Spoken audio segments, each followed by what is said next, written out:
Muy buenas noches, estimados doctores. Buenas noches, doctor y Armando. Vamos a dar inicio a la clase del día de hoy.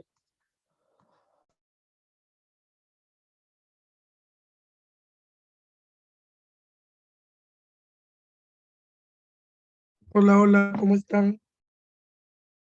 ¿Qué tal, doctores? Buenas noches, ¿me escuchan todos? ¿Me logran escuchar bien? ¿Se escucha claro, doctor? Muy bien. Quiero ver cómo está el chat, a ver. Si me logran responder, si están ahí conectados, si están atentos, ya tienen su cafecito o agüita, algo, porque tenemos que quedar hasta las 11. Muy bien, vamos a empezar entonces. En el grupo también comunican que ya estamos dando inicio para que todos puedan participar. Entonces, en una primera clase hemos desarrollado lo que es, ya les leí, generalidades farmacológicas, ¿verdad? Muy bien. Ahora vamos a hablar un poquito acerca del dolor. Vamos a empezar a hablar acerca del dolor. Muy bien. A ver, un ratito, vamos a compartir pantalla.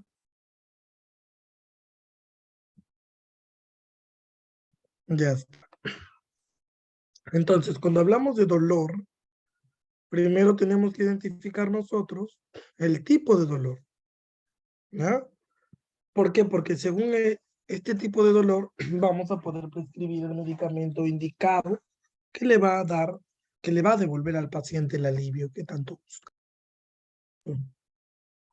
Entonces, vamos a hablar acerca del manejo del dolor en odontología. Recuerden que el dolor se puede tratar de diferentes formas. Se puede abordar con la prescripción de fármacos de acción periférica o también fármacos de acción central. Obviamente yo voy a decidir en qué momento voy a poder utilizar estos fármacos. No siempre voy a prescribir fármacos de acción periférica. Hay situaciones donde voy a tener que prescribir fármacos de acción central, pero teniendo en cuenta ciertas consideraciones. ¿Qué es el dolor entonces? Es una sensación desagradable. Ojo que no siempre es objetiva. No siempre es objetiva. No siempre vamos a encontrar en la cavidad oral una lesión evidente. Hay un tipo de dolor que es el dolor psicosomático. El paciente cree tener una lesión, cree tener un problema, pero clínicamente no existe. Esto suele pasar mucho con los pacientes psiquiátricos, ¿verdad? Pacientes que toman antidepresivos tricíclicos, que toman litio, ese tipo de medicamentos, ustedes tienen que tener cuidado que muchas veces van a venir por un dolor no existente, ¿verdad? Y lo más común es el dolor objetivo, que sí hay una lesión dentaria, una lesión traumática, una lesión reactiva, una lesión por quemadura, una lesión pulpar, etcétera, ¿no? Ahí sí podemos nosotros identificar. Ahora, el dolor no netamente va a ser dentario, también puede ser un dolor de tipo orofacial. Quiere decir que va a comprometer los músculos, la articulación temporomandibular, los ligamentos. ¿Por qué es importante esto? Porque hay pacientes sistémicamente comprometidos que van a tener problemas inmunológicos. Pacientes con artropatías, artritis reumatoidea, fibromialgia, esclerodermia, ellos van a tener un dolor no netamente dentario, sino un dolor muscular, un dolor neuromuscular, donde la prescripción va a ser muy diferente que en un paciente que viene solamente con un problema pulpar. ¿Ya? Entonces, el dolor, la primera forma de atacarlo es eliminar la causa, lo que lo está generando. Si tengo una pista dentaria que está muy destruida y produce mucho dolor, tengo que extraerla. No es necesario que yo prescriba primero, ¿ya? Para después, ¿no? Después poder nosotros eliminar ese diente. No, ¿no? Nosotros tenemos que tratar de raíz, tratar de fondo, ¿no? Y eso es muy importante. ¿Ya, chicos? Otra cosa que tenemos que tener en cuenta. lo que habíamos hablado. Las causas pueden ser múltiples, ¿verdad?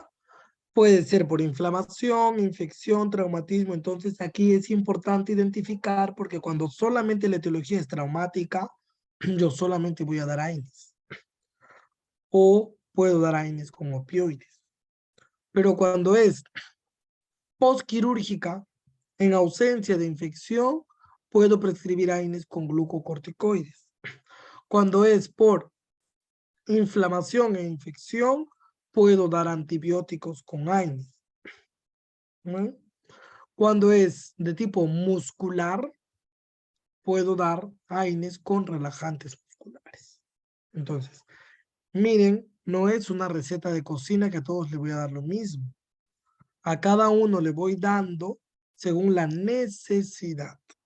Después, cuando veamos corticoides, se van a dar cuenta. ¿Por qué no prescribo corticoides en procesos infecciosos? Porque los corticoides tienden a retrasar la respuesta inflamatoria, tienden a atontar un poco a los neutrófilos, a los linfocitos, y eso no me conviene en un cuadro infeccioso. ¿No? ¿Queda clara esa parte? ¿Alguna pregunta? Doctores, ¿alguna pregunta hasta ahí? ¿Cómo van?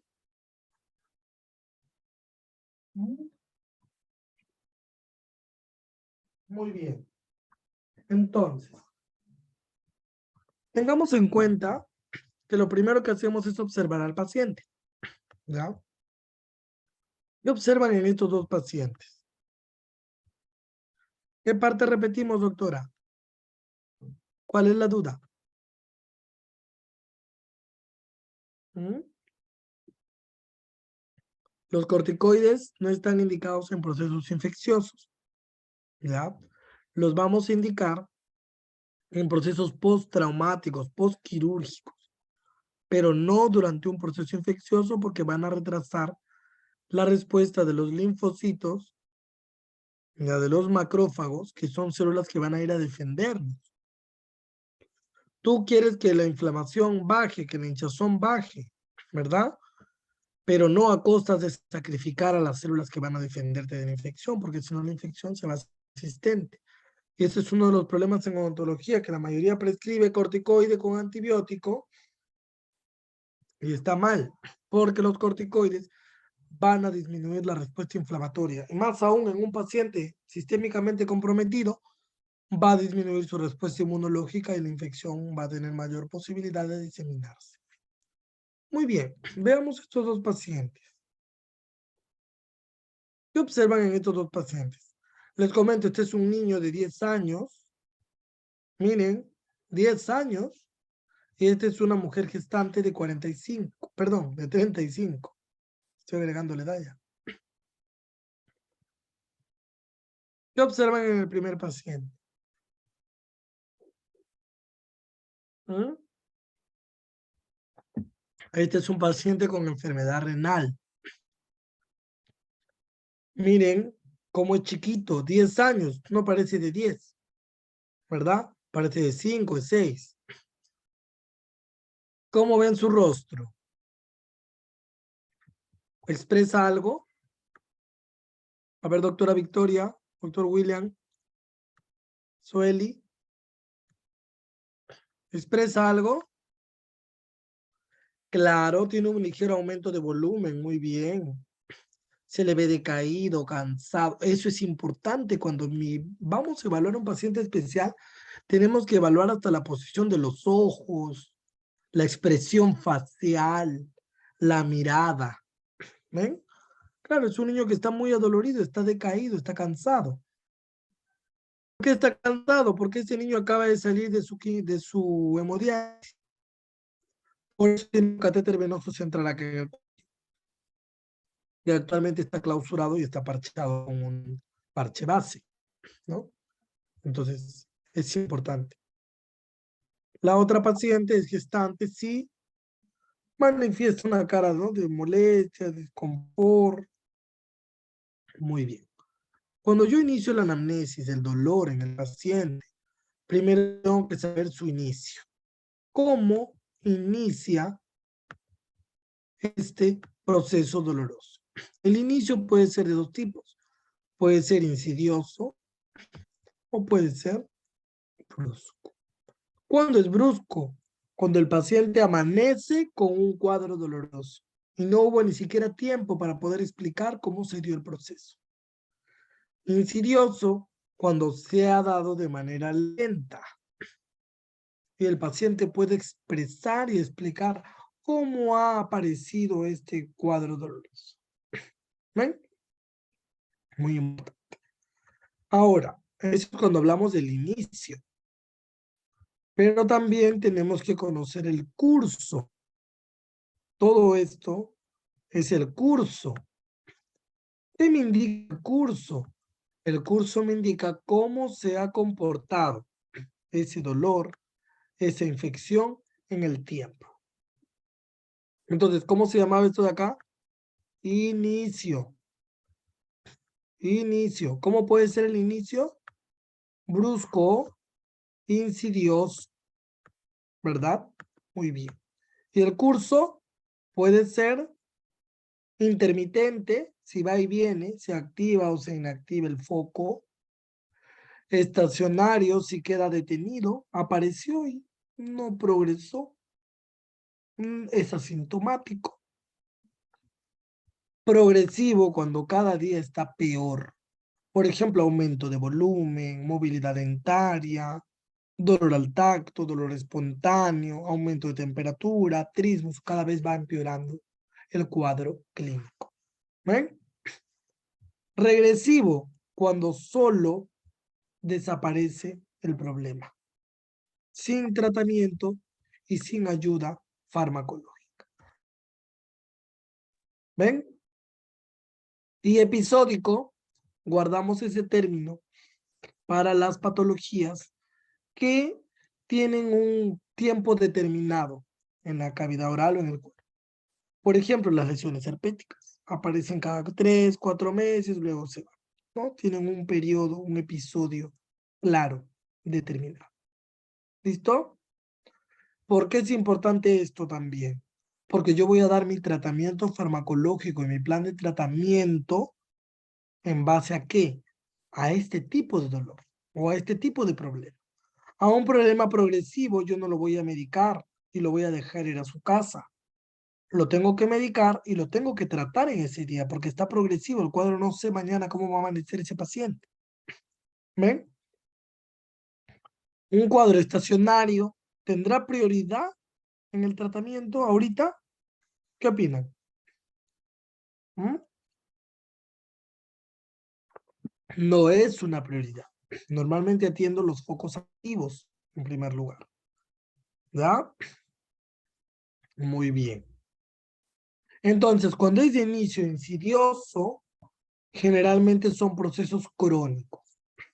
Cuando es de inicio brusco, son procesos agudos que requieren de una rápida solución porque estos pueden llegar a complicar la salud sistémica de mi paciente. ¿Ya? ¿Alguna pregunta con eso? Entonces es importante considerar eso. Acá vemos otro paciente, miren, acude con un aumento de volumen, prácticamente en la región maceterina baja. Hacemos el examen, miren, encontramos múltiples piezas para extraer, ¿no? Ahora, este paciente es diabético, voy a tener cuidado. Para hacer mis extracciones voy a tener que pedir una hemoglobina glicosilada, más aún si está con infección, porque eso se va a retrasar el cierre, ¿no?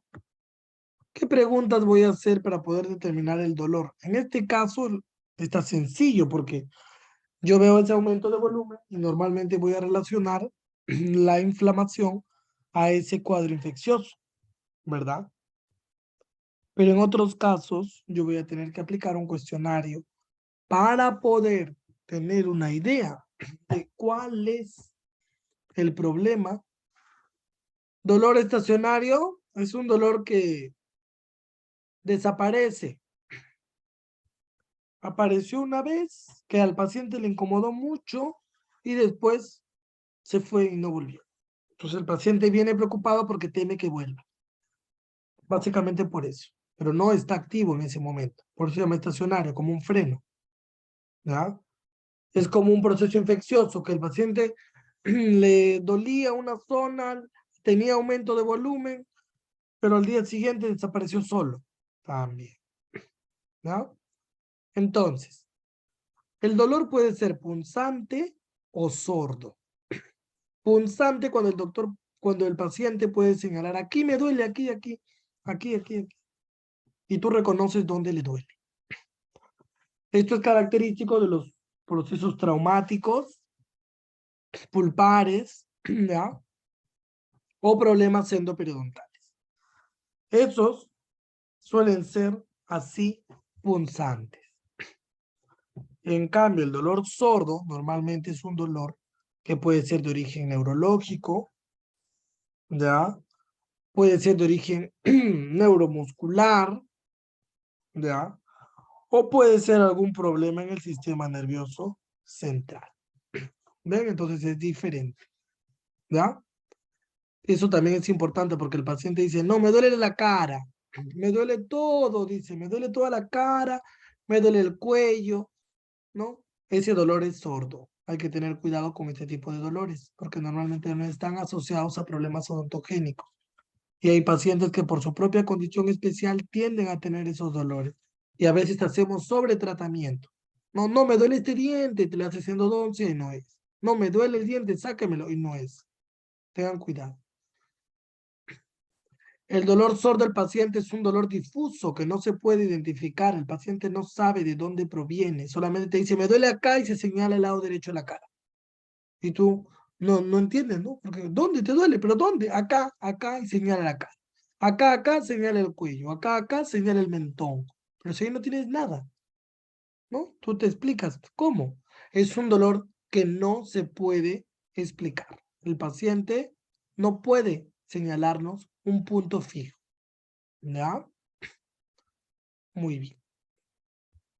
Por la condición de aparición, el dolor puede ser provocado y espontáneo. Normalmente el paciente viene por el dolor espontáneo, porque el dolor provocado busca evitar realizar la acción que le produce el dolor, ¿verdad?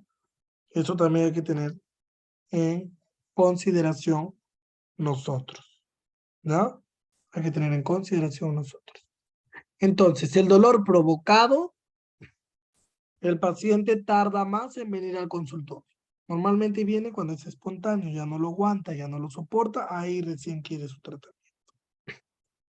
Igual, si es provocado, hay que saber por qué, ¿ya?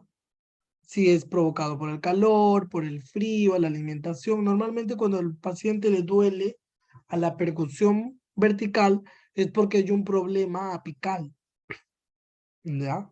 Un problema puede ser de ligamento periodontal, una periodontitis, un absceso o algo se está acumulando en el ápice. Cuando un dolor es espontáneo, generalmente más es pulpar, sobre todo de tipo irreversible. O también puede ser una infección. Cuando hay aumento de volumen, también hay un dolor espontáneo. ¿Ya? La frecuencia. Tenemos diferentes tipos. Un dolor continuo, que siempre le duele al paciente, mañana, tarde, noche. Intermitentes, que le duele en un solo horario, en un solo turno. Y el paciente, en esos casos, nosotros tenemos que especificar cuándo duele más, en la mañana, en la tarde, en la noche. Si le calma el dolor, ¿con qué le calma? Quizá le calmó porque se puso un paño frío, etc. Cuando tiene dolor a la percusión horizontal es diferente porque generalmente son tejidos de soporte, periodonto, fibras, oclusión, fuerzas de componente lateral. En cambio vertical, no, vertical es procesos apicales, periodontitis apical, abscesos, cuadros que están en el ápice o en la zona apical, mejor dicho, en la zona apical, no necesariamente ápice. ¿No? ¿Qué más tenemos que tener en cuenta? Si el dolor es inducido con algo también, por ejemplo, si toma agua fría le duele, si mastica le duele, todo eso. Ahora, la localización. El dolor es localizado cuando el paciente me puede señalar, acá me duele. Ah, ya, entonces ya sabe que le duele esa pieza. Es más fácil porque el tratamiento se limita a la zona que el paciente me señala, ¿no? Se comprueba con una radiografía y listo, ¿verdad? Claro. Pero en cambio, se hace más complejo cuando el dolor es difuso. Difuso es un tipo de dolor donde el paciente señala más de 2 zonas de dolor. Más de 2 zonas de dolor. Por ejemplo, una pulpitis a veces que es irreversible, ¿no? El paciente no puede identificar muy bien. Y el dolor referido es un dolor raro, que no es de tipo dental, ni ningún tipo pulpar, ni nada relacionado, donde el paciente, tú estimulas una zona A y al paciente le duele una zona B. Normalmente eso se produce en pacientes que tienen problemas neuromusculares, ¿ya? Pacientes que dicen que les duele algo, pero tú tocas el cuello y le está doliendo la mandíbula. Tocas la frente y le está doliendo la sien. ¿Ve? Es distinto, ¿ya? Y la intensidad, pues bueno, esto va a depender del umbral del dolor. Hay pacientes que dicen leve, uno le pide que den una puntuación del 1 al 10. No, ahora no le vas a querer a un paciente que está tranquilo, le me duele 10. No, pues, no. También hay que valorar eso, que al paciente no se le puede creer todo al 100%. Vamos a ver un poquito. La semiología, normalmente nos enseñaban una mnemotecnia que era Alicia. A de antigüedad, o sea, hace cuánto tiempo le viene doliendo para tener una idea si el dolor es agudo, es reciente o es crónico. ¿Ya? L de localización. ¿Dónde duele? Tú tienes que preguntar, ¿dónde te duele? ¿Ya? Y de irradiación. Ah, ¿hasta dónde llega el dolor? Así te das cuenta. ¿Hasta dónde llega? Doctora, me duele acá arriba, pero siento que me llega hasta el cerebro, hasta acá. Ya, esa es la irradiación. ¿Hasta dónde llega el dolor? ¿Ya? Luego tenemos la C. La C nos indica carácter. ¿Cómo es el dolor en su forma? ¿Ya? Es un dolor que palpita, es un dolor que hinca, es un dolor que quema, es una descarga eléctrica, todo eso. La intensidad, que tanto lo siente el paciente. ¿Es tolerable? ¿No se tolera? Para el paciente es muy intenso, etcétera, etcétera. Y la A, que representa de atenuantes y agravantes. ¿Qué calma el dolor? Hay que preguntar, ¿qué calma el dolor? ¿El frío, el calor? Quizás está tomando medicación, eso es importante porque si toma medicación y esa medicación le calma, entonces tienes que saber que con ese medicamento te puedes aliar durante el tratamiento. ¿No?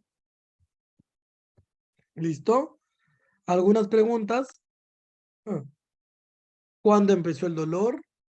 Miren, en localización, ¿qué le preguntaremos? ¿Dónde te duele? ¿Dónde te duele? ¿Dónde te duele? En irradiación, ¿hacia dónde se va el dolor? ¿Ves? ¿Hacia dónde se va el dolor? Luego vamos a preguntar el carácter.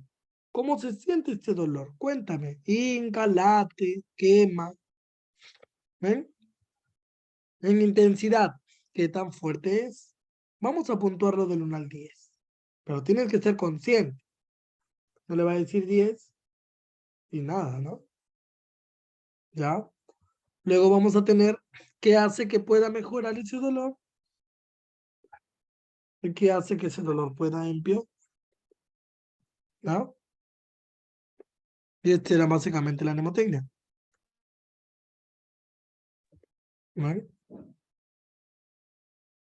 Vamos a clasificar el dolor. Yo sé que al principio, antes de medicar, todos queremos medicar, ir a la posología y todo, pero La posología es lo más fácil, porque tú lo puedes leer. Lo que tenemos que hacer es identificar el dolor para poder saber qué fármaco vamos a dar, si vamos a dar AINE, opioide, analgésico, de acción periférica, si lo vamos a acompañar de antibiótico, eso es lo que tenemos que saber. Porque la posología es solo saber dosis. Pero el problema no es ese, el problema es qué medicamento voy a elegir. Entonces, tenemos un dolor espontáneo, provocado, que suele ser el dolor común, ¿verdad? Tenemos un dolor proyectado o referido, y tenemos por su origen un dolor somático, neuropático y visceral. Ojo, nosotros tratamos dolor somático, ¿ya? Dolor somático. No solemos tratar dolor neuropático. A veces lo tratamos en conjunto con ¿qué área? Con neurología. Con neurología. ¿Por qué? Porque aquí el tratamiento no va a ser solo con AINES, ¿ya? Pueden usar anticonvulsivantes, antidepresivos y también suplementos, ¿ya? El dolor visceral tampoco lo vamos a tratar porque el dolor visceral normalmente afecta a glándulas, estómago, vísceras, intestinos. En ese caso tampoco lo vamos a tratar nosotros. El tratamiento no es con AINES, sino con antiespasmódicos. ¿Ya? Muy bien. Según el tiempo y la evolución, el dolor puede ser agudo o puede ser crónico.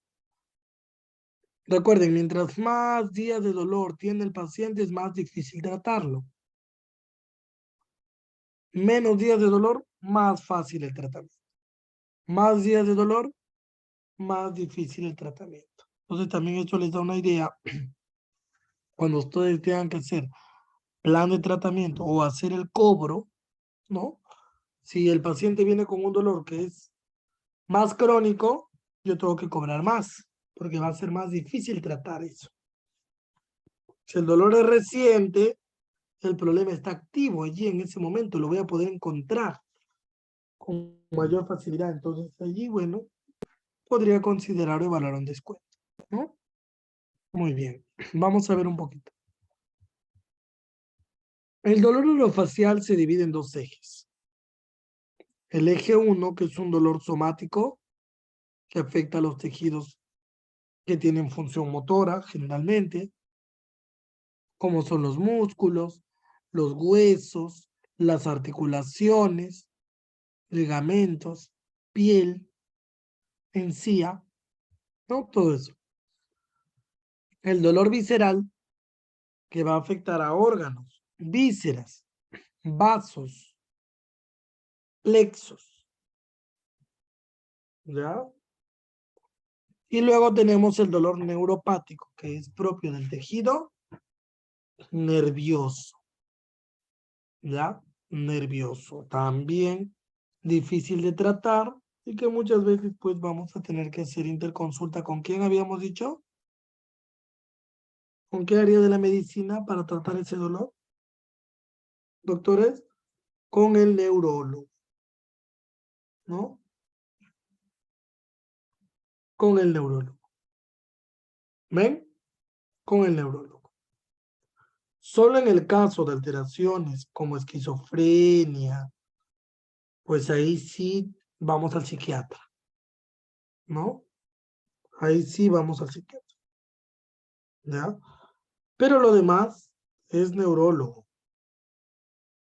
¿ya? Es neurólogo, no se olviden, neurología. ¿Listo? Muy bien. A ver, ahí me han dejado una pregunta, creo. Sí, neurología, correcto. Por ejemplo, en dolor neuropático, ¿qué estaría? Las neuralgias paroxísticas, como la neuralgia del trigémino, neuralgia del glosofaringio, hipogloso. que le damos ibuprofeno, naproxeno, todo y nada funciona. Hasta tramadol a veces el paciente hace resistencia. ¿Eh? Hay que tener cuidado. También, ojo, el dolor de tipo neuropático puede estar asociado a diferentes factores. Puede ser problemas metabólicos, hipotiroidismo, ¿no? Diabetes, cuando están muy hipoglicémicos o tienen neuropatía diabética, les duele todo, ¿ya? Lesiones herpéticas, también el herpes zóster.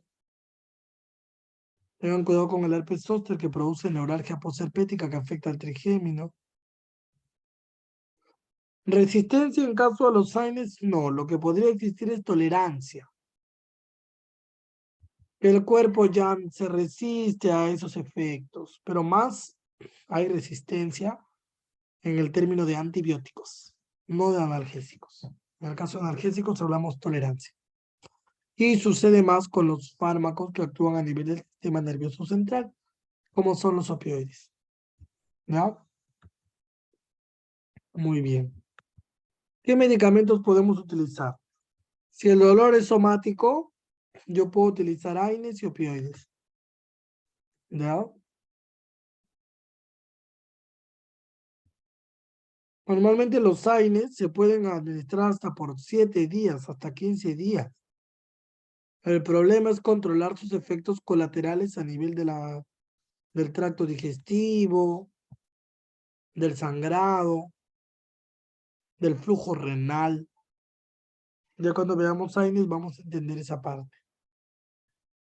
En cambio, cuando hablamos de opioides, normalmente son condicionales porque los opioides, si los usas por más de 7 días seguidos, pueden producir algún tipo de dependencia.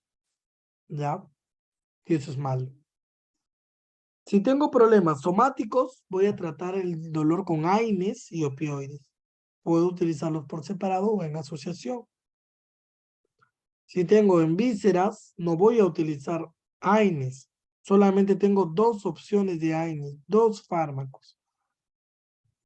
El metamizol, que tiene un efecto antiespasmódico leve, y el clonexinato de lisina, que también tiene efecto antiespasmódico leve. O sea, me podrían servir esos 2 nada más. Los demás AINES no tienen efecto antiespasmódico. ¿Ya? Muy bien. Antiespasmódicos, esos sí van a funcionar. Plidan y todos esos son buenos para problemas digestivos. ¿Ya? Ahora, dolor neuropático. ¿Mm? Podemos usar opioides a corto plazo. Ojo. Y podemos usar los famosos coadyuvantes. ¿Cuáles son? Algunos antidepresivos como la amitriptilina,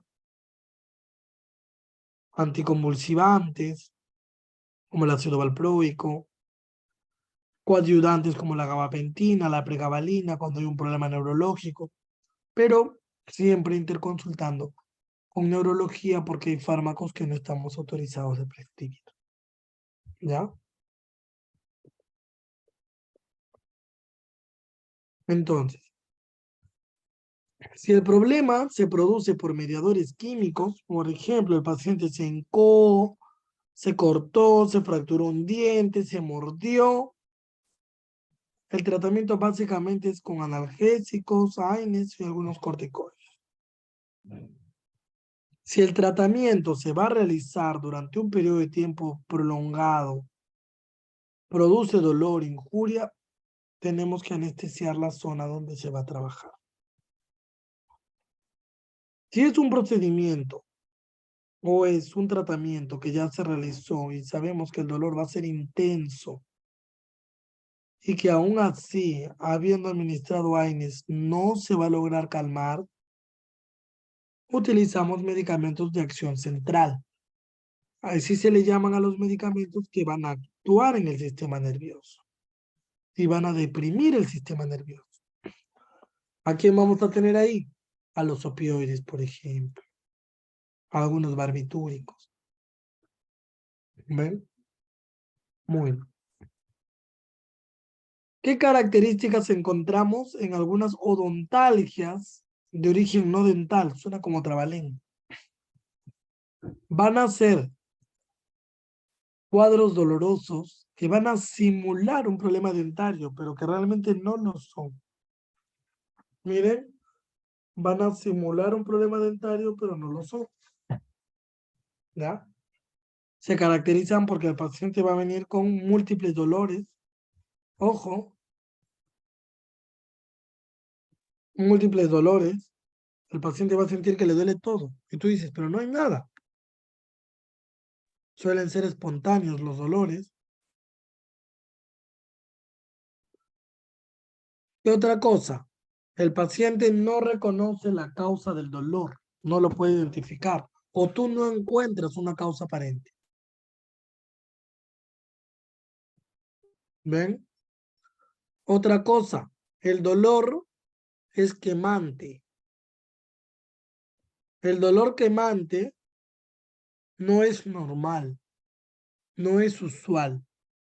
Generalmente es un problema del sistema nervioso, igual que las descargas eléctricas. Hay pacientes que sienten descargas. En eso hay dos posibilidades. Primero, que se trate de un problema herpético. Que el problema herpético, ustedes saben que en los primeros días el virus herpes se manifiesta con lo que se llama disestesia, que es una pequeña corriente o descarga que va a las terminaciones nerviosas periféricas. ¿Ya? Muy bien. Cuando es un dolor quemante, también hay que sospechar de algún problema neurológico. ¿Ya? Cuando el dolor es persistente, pese a haber dado un tratamiento, también hay que indagar. ¿Ya? A veces utilizamos una técnica que es anestesiando la zona. Eso normalmente lo realizamos para el dolor referido. Quiere decir que el paciente dice, me duele acá, lo anestesias y le sigue doliendo ahí. Ya no. Te das cuenta que ese dolor no procede de esa zona. Hay otra región que lo está irradiando. Eso normalmente pasa en pacientes con problemas neurológicos, neuromusculares, pero llegan a la consulta.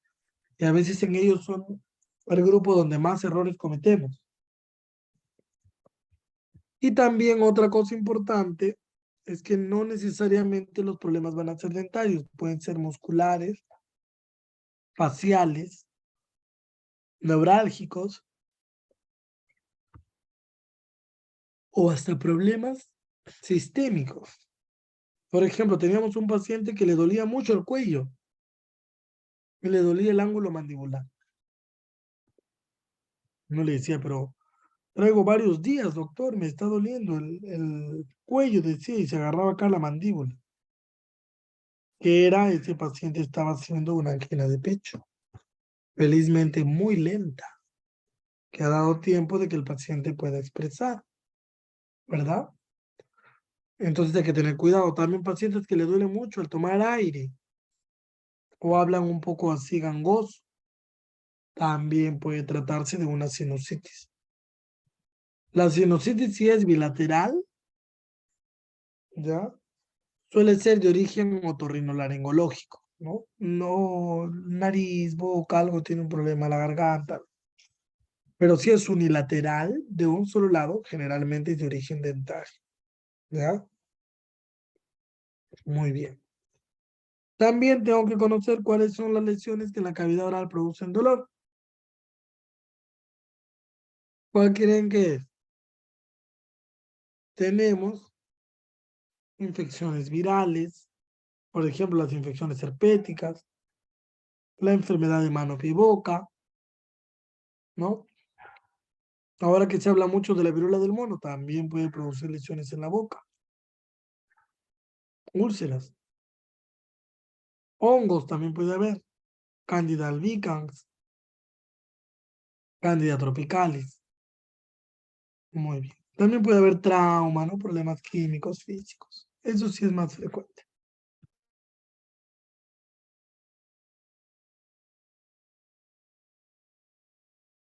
A veces podemos tener lesiones autoinmunes, como son el pénfigo vulgar, líquen plano.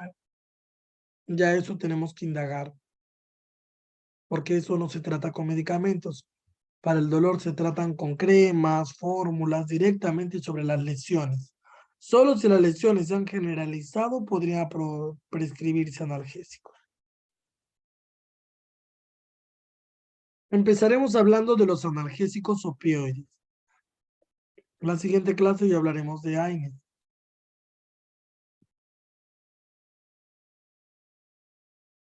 ¿Alguna pregunta?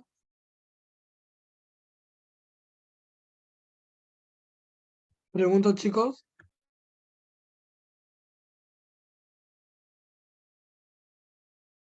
Vamos a ver los opioides. Los opioides son un grupo de analgésicos que derivan del opio. El opio es una sustancia que se extrae de una planta, que es el papaver somnífero, que va a tener unas flores bonitas llamadas amapolas. De ahí van a extraer lo que son los principios y compuestos básicos de un opioide. ¿Ya? Recordemos que los opioides actúan a nivel del sistema nervioso central, a nivel de los receptores kappa, delta y mu, mientras que otros fármacos de acción periférica, como los AINES, actúan inhibiendo una ruta química, como puede ser la inhibición de la ciclooxigenasa, la síntesis de prostaglandinas, etcétera, etcétera. ¿Cuál es el opioide prototipo? La morfina. ¿Ya? La morfina. Es el opioide más clásico, es el más potente y también es el de última elección porque se utiliza solo cuando ya no han habido otros opioides que puedan controlar el dolor. ¿Ya? Entonces hablamos de analgésicos de acción central. ¿Por qué? Porque van a actuar en los receptores kappa, delta y mu. ¿Dónde están estos receptores? En el cerebro, en el encéfalo. Entonces, como habíamos dicho, en algunos casos vamos a tratar con fármacos de acción central, que es lo que vamos a ver hoy día, con opioides, cómo vamos a manejarlos. Y algunos también se pueden trabajar con bloqueos nerviosos.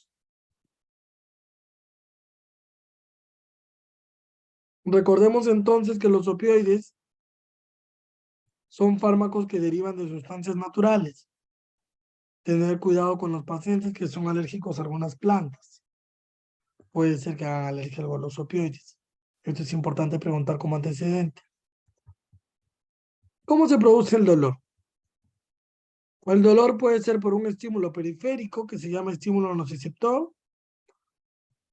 Este se va a interpretar, va a recorrer a través de una transmisión, va a llegar a un ganglio nervioso, donde el ganglio lo va a tratar de atenuar y luego el cerebro va a interpretar que esa es una lesión. ¿Ya? Normalmente, ¿por qué? Cuando un paciente, nosotros sabemos que tiene un umbral del dolor muy afectado, normalmente ese paciente prescribimos opioides. Pero en este caso tendríamos que descartar que el paciente no tenga ningún problema neurológico, porque en pacientes con problema neurológico, los opioides pueden deprimir al paciente o deprimir el centro respiratorio. Y eso puede provocar, pues, ¿no? Una complicación. ¿Ya? Cuando nosotros prescribimos AINES, actuamos aquí, en la ruta periférica. Pero cuando nosotros damos opioides, actuamos aquí. ¿Ven? Muy bien. Nosotros en nuestro cuerpo vamos a segregar opioides. Tenemos opioides. Esos opioides endógenos se llaman endorfinas, encefalinas, dinorfinas y endomorfinas. Ojo, nosotros también segregamos eso. ¿Cuándo? En situaciones de dolor. ¿Ya? Nosotros vamos a ver que en el sistema nervioso tenemos 3 receptores a nivel de sus canales. Receptores mu, receptores delta y receptores kappa. ¿Por qué es importante esto? Porque estos receptores también van a mediar otras funciones. Entonces es importante que yo no solamente sepa, ya voy a dar un opioide y voy a actuar en el sistema nervioso, no. Porque según cada característica del opioide, por ejemplo, tramadol afecta más un cierto tipo de receptor, más a los mu que los delta y kappa. Por ejemplo, la morfina afecta a los 3, por eso que es tan fuerte. Entonces es importante saber también a nivel de dónde van a actuar estos fármacos opioides. ¿No? Miren, los receptores mu, si son estimulados con opioides, ¿no? Si son trabajados con opioides, van a producir un efecto antitusígeno. ¿Qué es eso? Que el paciente no va a poder toser. Si está con tos o un problema de respiración, no va a poder toser. También el paciente va a tener rigidez torácica. Va a tener dificultad para respirar, eso hay que tener cuidado. Por eso cuando se prescriben pacientes que tienen rigidez, dolor abdominal, dolor torácico, no se le administra. ¿Ya? También puede producir estreñimiento. Tendríamos que tener cuidado con los pacientes pediátricos, con los pacientes que tienen problemas gastrointestinal, que tienen problemas de colon, etcétera, etcétera. Cuando se usa por periodos prolongados, puede producir dependencia. Ojo, puede producir depresión respiratoria. Cuidado con los pacientes que tienen problemas respiratorios. ¿Cómo cuáles?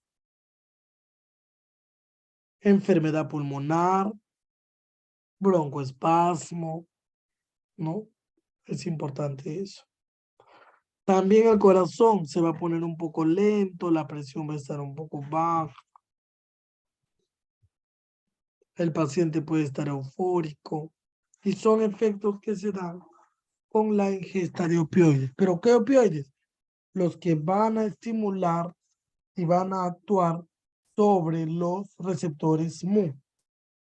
Entonces, cuando yo lea un opioide y sepa dónde actúa, ya voy a saber que se actúa en los receptores mu. Posiblemente esos sean los efectos que va a generar en el paciente. ¿Ven? Y ahí ya vamos a ir entendiendo. Luego tenemos los receptores kappa. Estos receptores kappa van a producir analgesia. Claro, por ese fin lo damos. Pero también van a producir sedación. El paciente va a tener sueño, va a tener letargo, no va a querer hacer nada. Esto es característico de los opioides que estimulan a los receptores kappa. También pueden producir alteración de ¿qué? De la conducta, lo que se llama disforia. ¿Ya? Los receptores, a ver, delta. Estos receptores van a producir efectos similares a los mu y también van a producir, pues, a los pacientes que tienen problemas de estrés, también les van a dar cierta sensación de tranquilidad. Miren, ahora, ¿por qué creen que es importante que yo conozca estos efectos que van a producir los opioides? ¿Qué pasa si yo solamente me voy a centrar en el dolor? Mal. No me puedo centrar solo en el dolor, porque yo voy a tener pacientes que van a tener otras enfermedades Y yo no puedo prescribir si no sé que este opioide le va a producir esos efectos. Por ejemplo, doctores, ¿qué pasaría si tenemos un paciente con enfermedad pulmonar obstructiva? ¿Podríamos dar opioides? Según estos efectos que estamos viendo, ¿podríamos dar opioides? No, no puedo. No puedo dar opioides. ¿Por qué? Porque sé que estos van a producir rigidez torácica, van a producir depresión respiratoria, van a producir bradicardia. ¿Ven? Un paciente diabético que está, por ejemplo, con bajos niveles de glucosa porque quizás se colocó mucha insulina, se olvidó. ¿Podré prescribir opioides? Tampoco. ¿Por qué? Porque cuando un paciente se pone mucha insulina, ¿qué pasa? Se deprime su cuerpo, le da sueño, se aletarga, le baja su presión. Lo mismo va a pasar entonces si yo le doy un opioide. No le voy a poder prescribir. Ojo, este es en el diabético que se ha colocado mucha insulina, no en el que tiene mucha glucosa, ese no. ¿Ya? Viene un paciente y les indica que tiene problemas del corazón. Es muy lento su corazón, le dicen los pacientes a usted. Doctor, mi corazón es lento, por ratos como que se detiene. ¿Podré prescribir opioides? ¿Mm? No, porque los opioides van a producir bradicardia. ¿Qué es la bradicardia?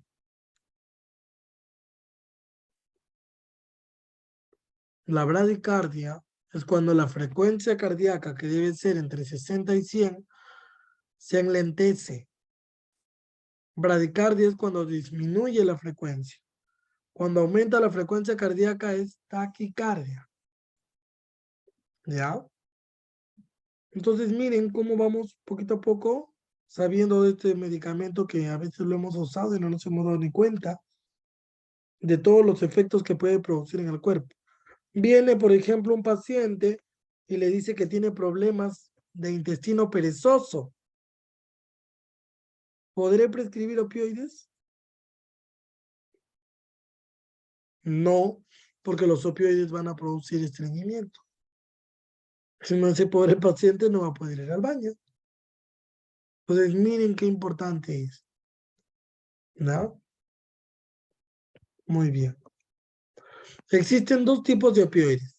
Los derivados del fenantreno. Claro, si tienes un paciente que es alérgico a los AINES, puedes prescribir paracetamol de 1 gramo. O también puedes prescribir opioides. Pueden ser o solo opioides o los opioides asociados con paracetamol, porque el paracetamol no es un AINE. ¿Ya? Muy bien. Tenemos dos tipos de opioides, derivados del fenantreno y derivados del grupo benzoisoquinolina. Nosotros usamos los derivados del fenantreno. ¿Por qué? Porque la mayoría deriva de la morfina. Y ese es el prototipo de opioide que se usa en las industrias. ¿Ya? ¿Por qué se le llama morfina? Morfina viene de morfeo. Normalmente estos medicamentos producen analgesia, deprimen el sistema nervioso central y producen somnolencia. ¿Ya? Entonces, si tengo un paciente que, por ejemplo, trabaja de seguridad en un lugar, no le voy a dar opioides porque se va a quedar dormido. O posiblemente no va a estar en su estado de alerta completa. ¿Ven? Paciente que trabaja de noche, tampoco va a poder tomar opioides, porque voy a alterar su ritmo circadiano. ¿Ven? Muy bien. ¿Cuáles vamos a tener? Dentro de los naturales, la morfina no lo vamos a usar porque está restringida solamente para cuadros muy intensos donde no ha cedido con otros opioides.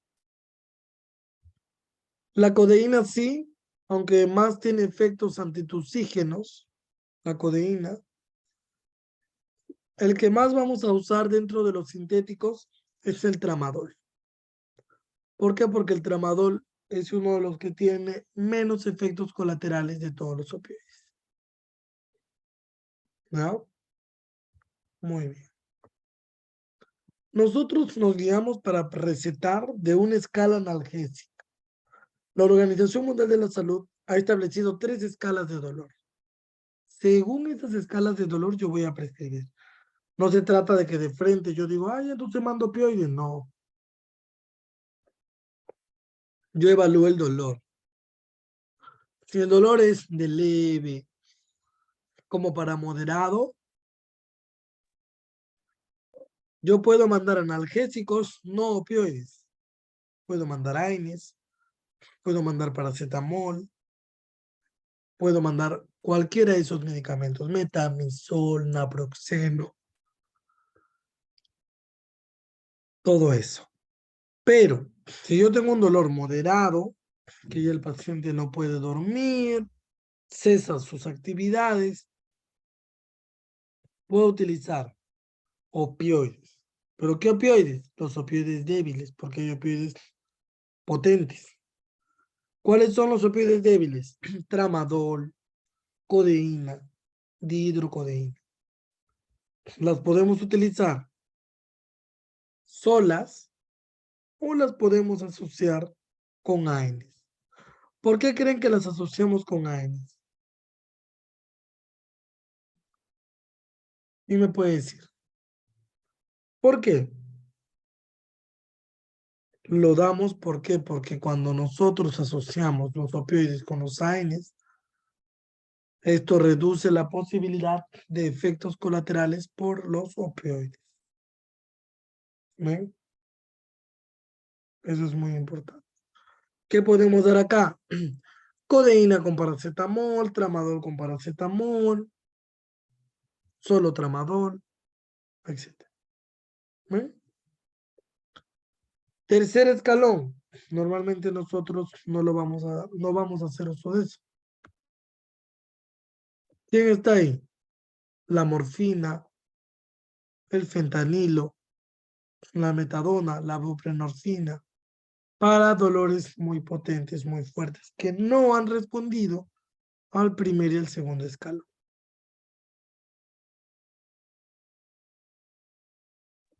Acá un ejemplo, según el umbral del dolor que hacer. Miren, para un dolor leve podemos usar diclofenaco, ketorolaco, acetaminofén, aspirina. Un dolor más fuerte podemos usar opioides o asociar opioides con AINES. Un dolor más intenso podemos usar netamente opioides. Y ya cuando vamos a hacer un procedimiento invasivo y va a haber dolor intenso que no va a ceder con nada, pues hacemos uso de los bloqueos nerviosos.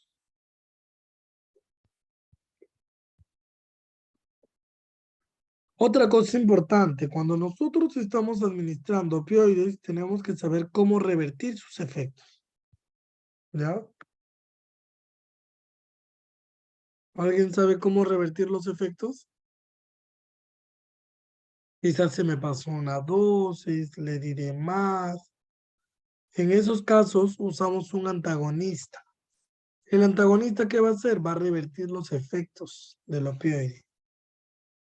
¿Cómo se llama el fármaco que es antídoto para los opioides? La naloxona. ¿Ya? Claro, es un antagonista, o sea, va a hacer lo contrario. Va a bloquear el efecto de los opioides. ¿Cuál es? La naloxona. ¿Ya? Si tengo un paciente que se intoxica por opioides o algo no hice bien o administré una dosis muy alta y el paciente se deprime, yo puedo revertirlo con eso, con la naloxona. ¿Ya? ¿Alguna pregunta?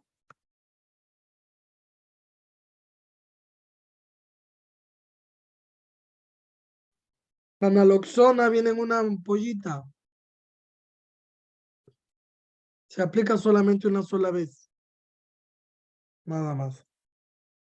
En adultos, obviamente, porque en niños no damos opioides. Muy raro. Vamos a hablar un poquito del tramadol, que es uno de los que más utilizamos. Lo bueno del tramadol es que de todos los opioides es el que produce menor depresión respiratoria. Miren, también va a ser de todos los opioides que hemos visto el que tiene mejor respuesta en el cuerpo.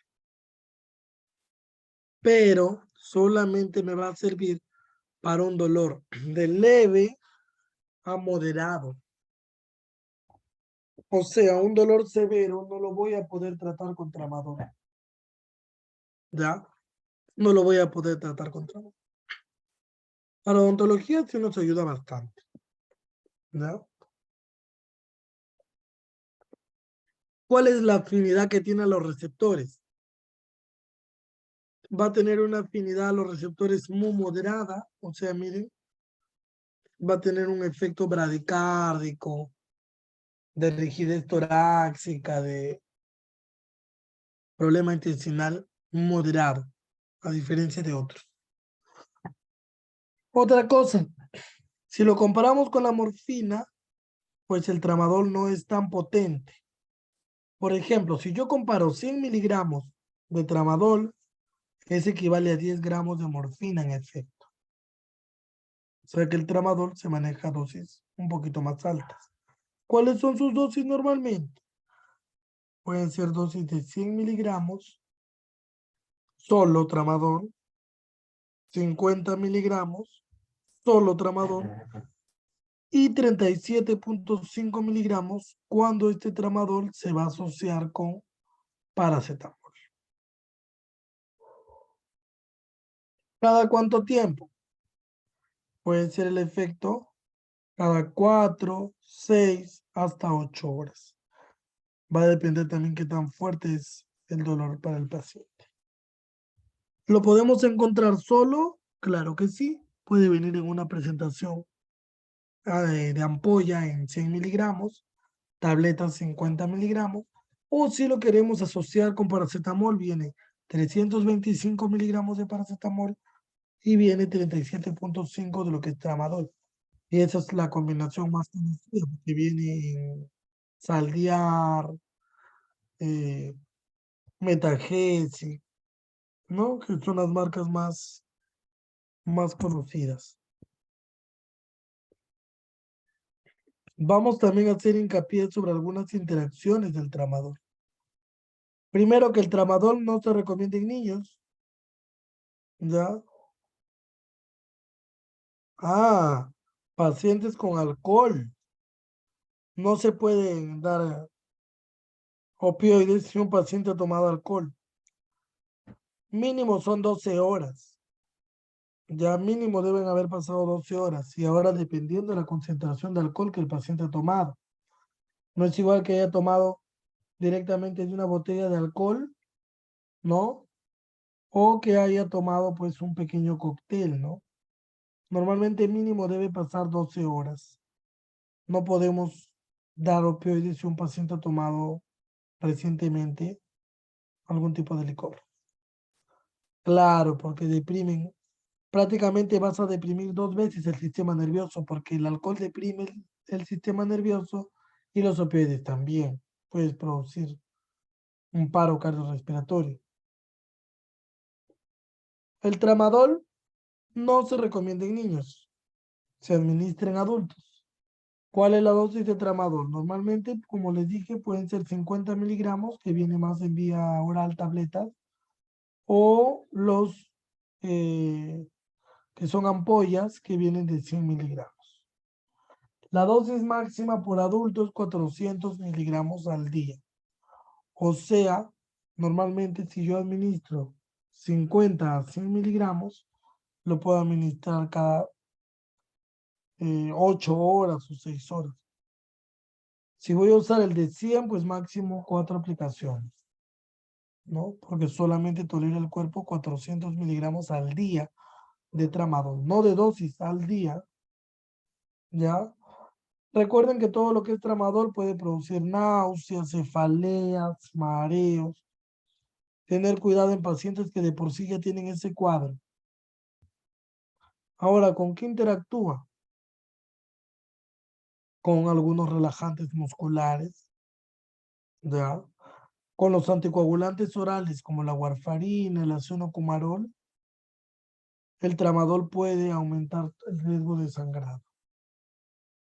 Si el paciente está tomando inhibidores de la recaptación de serotonina, que son fármacos que se usan para la depresión o ansiedad, tampoco podemos dar tramadol, o si lo damos por necesidad tiene que ser a dosis baja, porque puede producir mayor riesgo de toxicidad hepática. Ahora, si el paciente convulsiona y toma carbamazepina y yo doy opioides, voy a disminuir la eficacia, ¿no? Recordemos que los opioides no se recomiendan durante el embarazo, ¿ya? Sobre todo el tramadol. No se recomienda el tramadol ni en el embarazo ni durante la lactancia. En pacientes con problemas renales hay que evaluar el clareamiento de creatinina. Recuerdan que se los mencioné en la clase pasada. Si el clareamiento de creatinina es mayor al 30 mililitros, no hay problema de ajustar la dosis. Sí que eso no hay problema. En este caso el tramadol no es tan nefrotóxico. En pacientes con problema hepático grave sí no está indicado, porque recuerden que pueden producir encefalopatía. ¿Ya? ¿Qué más tenemos que tener en cuenta? ¿En qué enfermedades no puedo indicarlo? Pacientes que tienen síndrome de alcoholismo, pacientes que convulsionan porque van a tomar carbamazepina, ácido valproico, y esto pues interactúa, deprime al paciente. Pacientes con problemas respiratorios, asma, enfermedad pulmonar obstructiva, o pacientes que tienen hipotiroidismo, hipoglicemia, en ellos tampoco. ¿Alguna pregunta hasta aquí en el chat?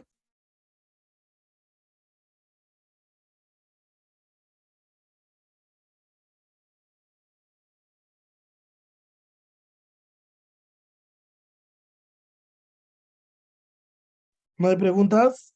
Muy bien, entonces les pregunto yo a ustedes. Si tenemos un paciente que actualmente usa inhalador por broncoespasmo, ¿puedo prescribir opioides como primera alternativa? ¿Mm?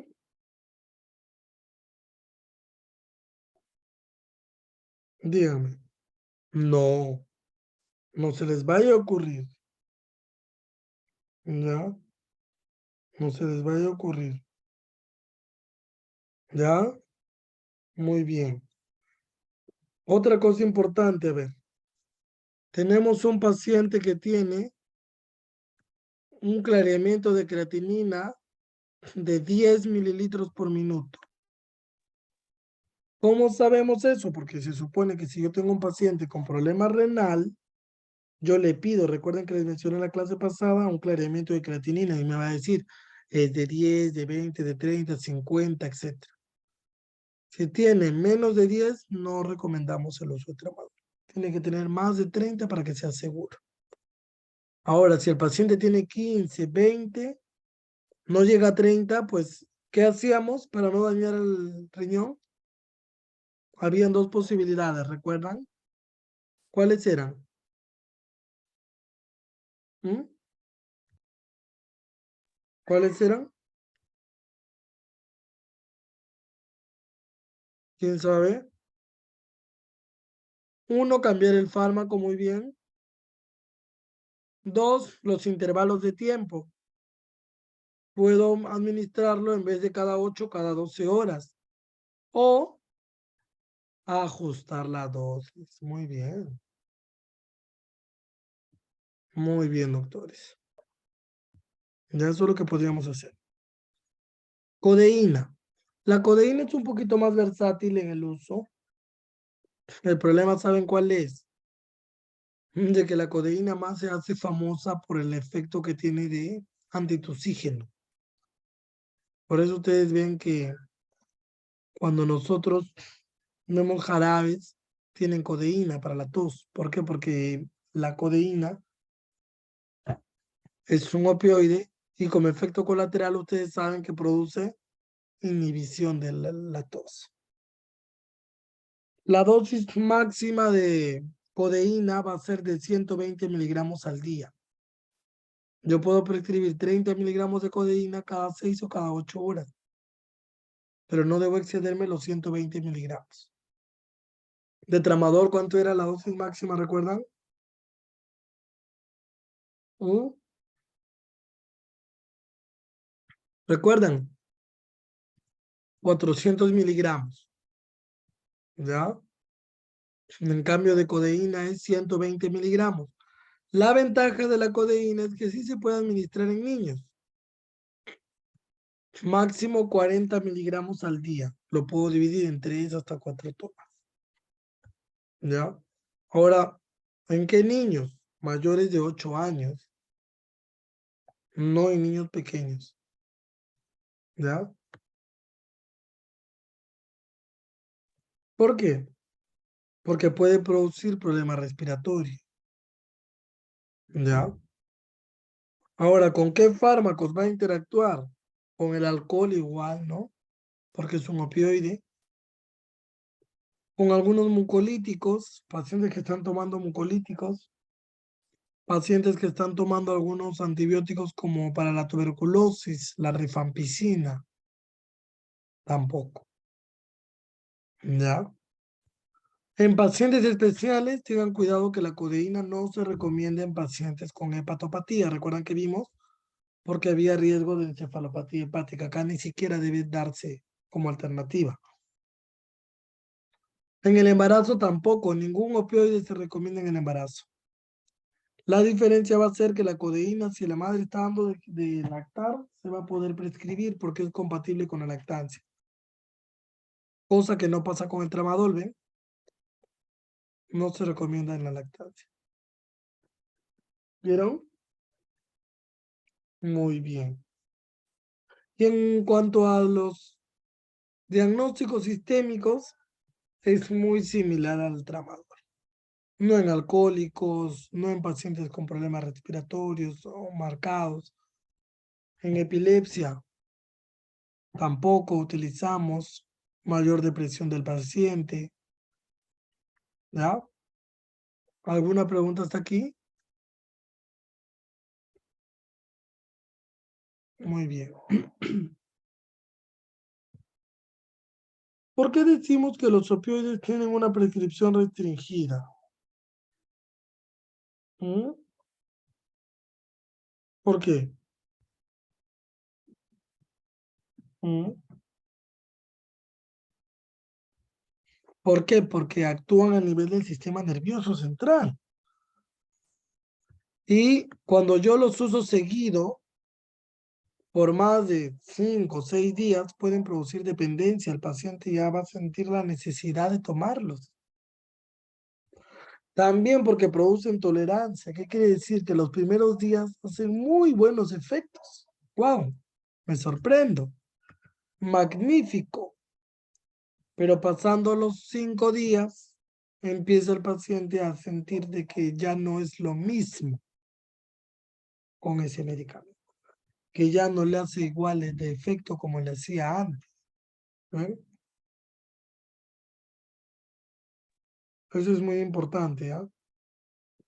Ya el número de días. Más de una semana no podemos tener al paciente con eso. Cuando tú retiras bruscamente un opioide, lo has usado por 7 días, cada 6, cada 8 horas, y lo retiras bruscamente, puedes producir el síndrome de abstinencia. Cuando tú lo retiras bruscamente, va a tener una reacción en el corazón, en el estado de ánimo, y eso puede ser nocivo. ¿no? Por eso normalmente se va a retirar de manera escalonada, progresiva. Nunca de manera brusca, doctores, por el tema del corazón. ¿Ya?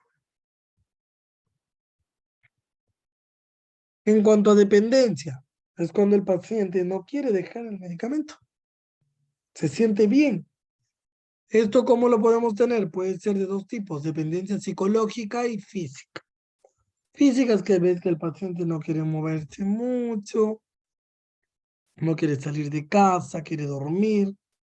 Y psicológica cambia su estado de ánimo, ¿no?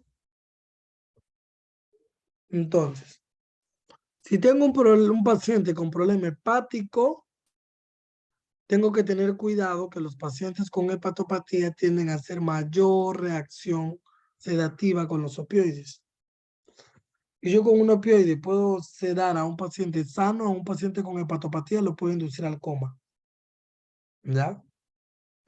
No puedo tampoco asociar benzodiazepinas con opioides porque estaría potenciando sus efectos depresores al sistema nervioso central.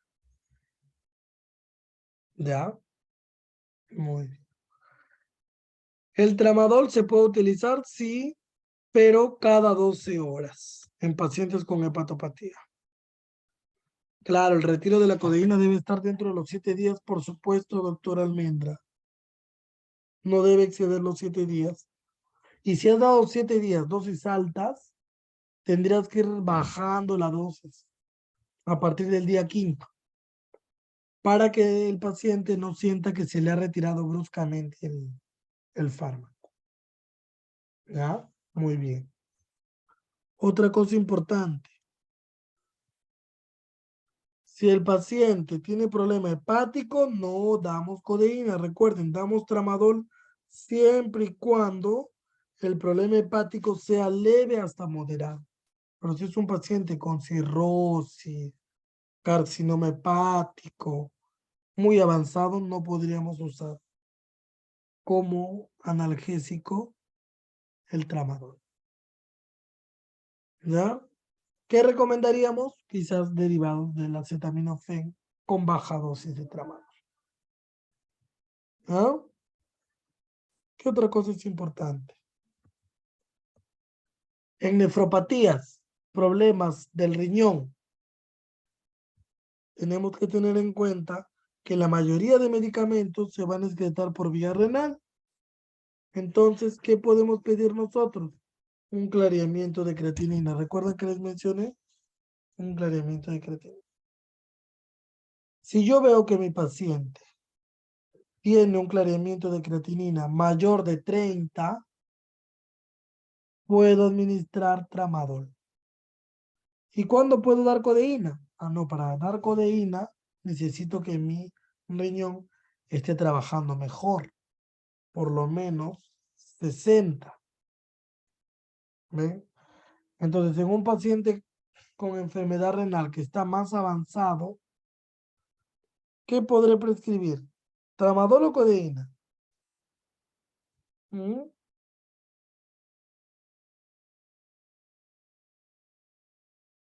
¿Cuál? ¿Qué dice lo demás? Tramadol, ¿verdad? Claro. Y para el paciente con hepatopatía, también tramadol es una opción, porque la codeína produce daño hepático, sobre todo si el paciente tiene un grave problema hepático, ¿no? Entonces, esas consideraciones son importantes a la hora de prescribir. Después nos olvidamos y estamos cometiendo errores o prescribiendo cuando no debería ser. ¿Ya? Muy bien. Recuerden entonces que no se puede administrar tampoco en pacientes que tienen un problema craneoencefálico, antecedente de un golpe muy grave, pacientes con parálisis cerebral, también vienen pacientes con discapacidad al consultorio, hay que tener cuidado, no prescribir opioides, ¿ya? Y la dosis debe ser siempre individualizada, no quiere decir que si le funcionó a un paciente le va a funcionar a todos. Pacientes que tienen hilio paralítico tampoco, porque si no, el paciente va a retener heces fecales. Paciente con problemas respiratorios tampoco puede recibir. ¿Por qué? Porque va a tener mayor dificultad para respirar, puede tener taquicardia y eso puede ser contraproducente. Entonces, doctores, en niños, ¿qué opioide podríamos utilizar?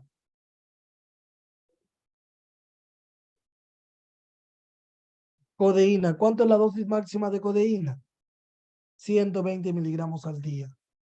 ¿Ya? 120 miligramos al día. O sea, puedo dividir esa toma de 120 en intervalos de 6 a 8 horas. ¿Ya? Muy bien.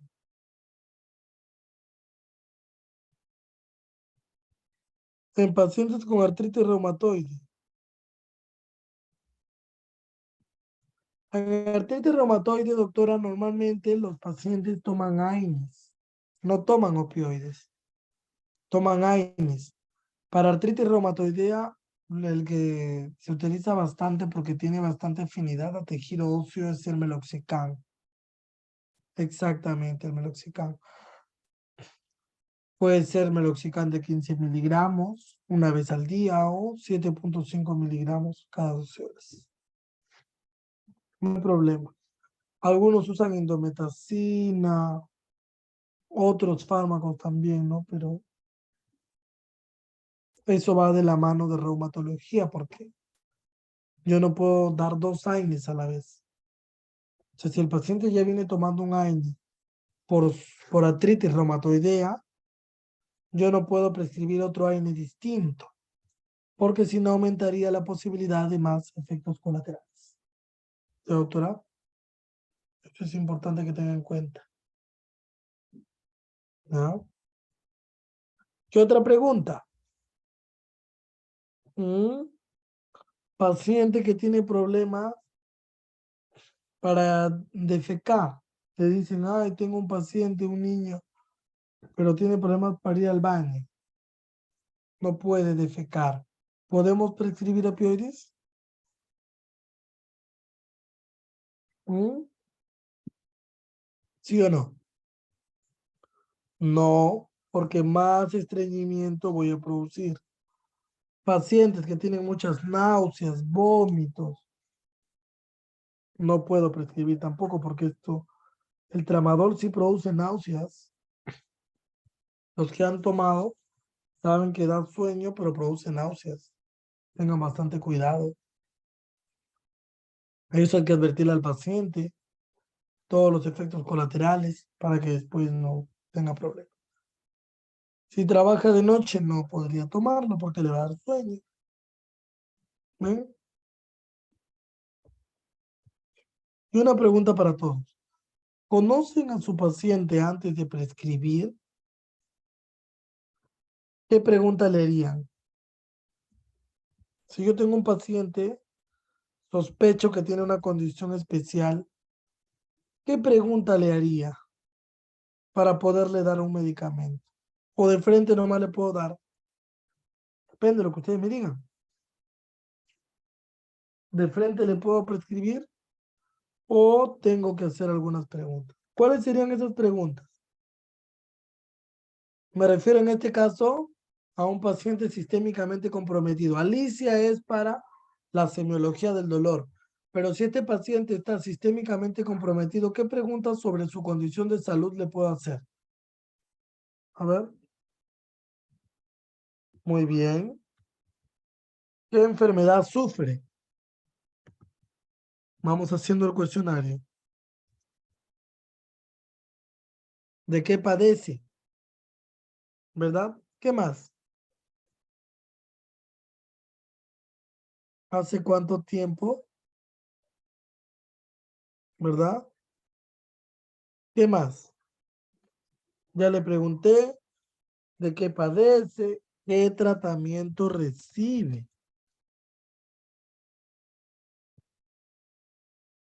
Acá tengo que especificar cuál es o cuáles son esos medicamentos, ¿verdad?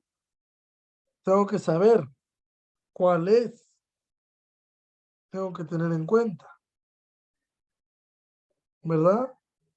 Muy bien. ¿Qué más debemos de tener en cuenta, doctores? ¿Mm?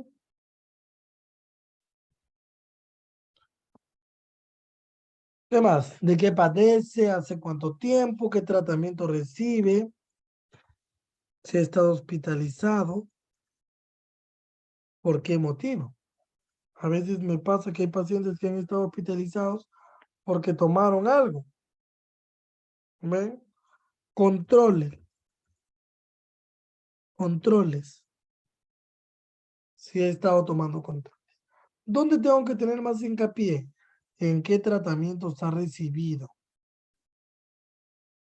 Por supuesto, si voy a administrar AINES, mis preguntas también deben ir enfocadas en sangrado. ¿Ya? ¿Por qué? Porque los AINES van a inhibir la agregación plaquetaria y yo podría aumentar el riesgo de sangrado. ¿Ya? Otra cosa importante, si voy a preguntar qué tratamientos ha recibido, debo saber qué fármacos. ¿Por qué? Porque estamos viendo que los opioides van a interactuar. Por ejemplo, si es un paciente epiléptico y está tomando ácido valproico, valproato, ¿podré prescribir opioides? ¿Podré prescribir opioides, doctores? Tienen un paciente que convulsiona, tiene epilepsia. ¿Mm? No. Primero, porque el epiléptico, cuando tú deprimes el sistema nervioso central, eso va a producir que por un mecanismo de retroalimentación su cerebro envíe más impulsos nerviosos. Entonces puede producir una nueva convulsión. Sí, porque los AINES aumentan el sangrado, para que recuerden. Como alguien me preguntó por los AINES, hay que tener en cuenta si el paciente toma AINES puede tener mayor tendencia al sangrado. ¿Ya? Los que tienen artritis, artrosis, fibromialgia toman AINES de manera crónica. Entonces ya no podría prescribir tampoco yo AINES. Gracias por la pregunta de AINES. Muy bien. Entonces es importante conocer esto antes de prescribir para no cometer errores. ¿Ya? Vamos a hacer un Menti, ¿les parece? Yo les voy a abrir una plataforma ahorita y vamos a resolver un pequeño cuestionario. ¿Ya? Vamos a ver cómo hacemos, a ver la dinámica. Ustedes van a conectarse al enlace que yo les voy a mandar. Un ratito lo voy a generar.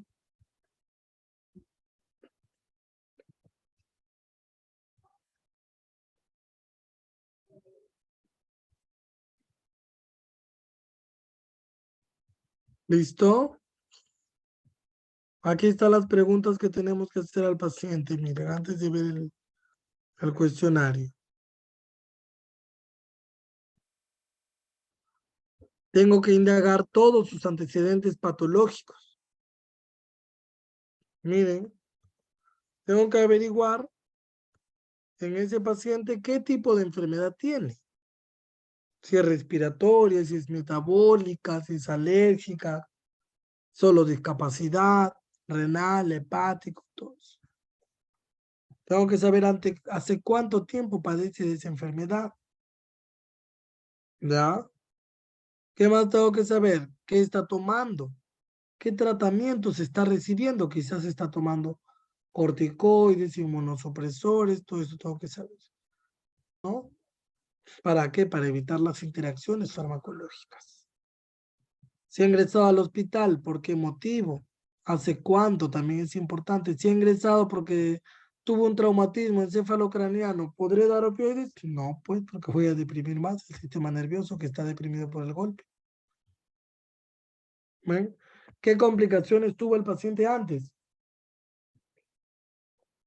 Por ejemplo, doctor, mire, él se estriñe bastante, ¿no? Entonces ahí tenemos que tener cuidado porque los opioides van a producir este efecto. ¿Ven? Qué importante. Tengo que conocer el mecanismo de acción de los medicamentos que el paciente toma. Por ejemplo, si el paciente está tomando ansiolíticos, ¿podré prescribir opioides? Dice, doctor, yo tomo pastillas para dormir. ¿Podré? No, porque voy a potenciar los efectos depresores. Ese paciente ya no va a amanecer vivo. ¿Ves? Claro. Y lo importante, ¿cómo está actualmente ese paciente? ¿Está controlado? ¿Mm? ¿Cómo está? Eso tengo que saber. Si está controlado, puede recibir medicación, puede recibir tratamiento sin ningún problema. Si no está controlado, habría que ver, elegir el medicamento más seguro según el diagnóstico que tenga, y el procedimiento odontológico tendría que ser en un medio hospitalario. Ese es en el caso de pacientes no controlados. ¿Ya? Muy bien, vamos a ver. Aquí está el cuestionario que les he traído. Yo les voy a mandar un enlace para que ustedes se puedan conectar, ¿ya? Recuerden que es anónimo, no va a salir su nombre, va a salir solamente una carita, un icono. Solo ustedes saben quiénes son en la dinámica. ¿Ya? Les mando el enlace en el chat. A ver, ingresen.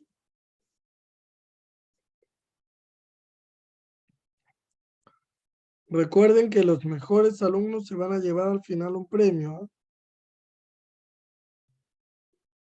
¿Ah? A ver, ingresen.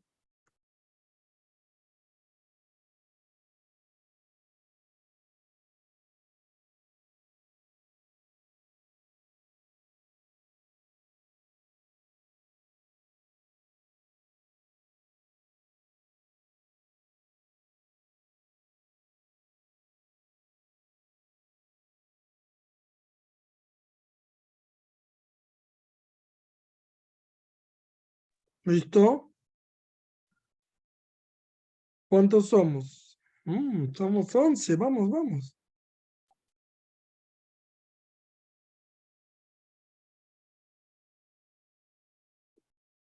¿Listo? Con el enlace. Mm,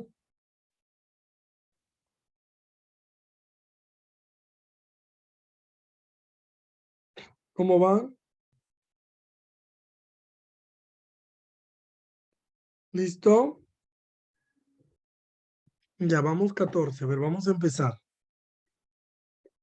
Recuerden que van a tener 1 minuto por pregunta. Uy, algunos tienen que darle clic al enlace.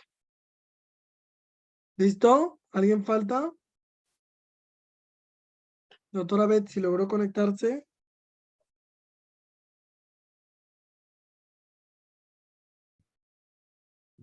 Con el enlace nada más. Si no, pueden escribir en su buscador menti.com y les va a pedir una clave, colocan la clave de la pantalla. 23502157. Así también pueden entrar si es que el enlace no los lleva.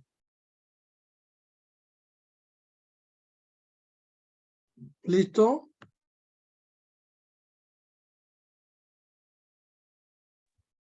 Ya entró alguien más.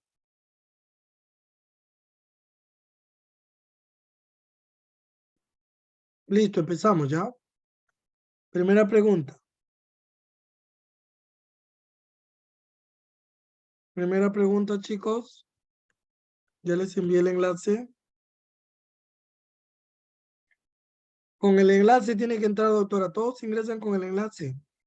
Si no, colocan menti.com en su buscador de Google y ahí les va a colocar les va a pedir una clave. La clave es la que está acá en la pantalla, 23502157.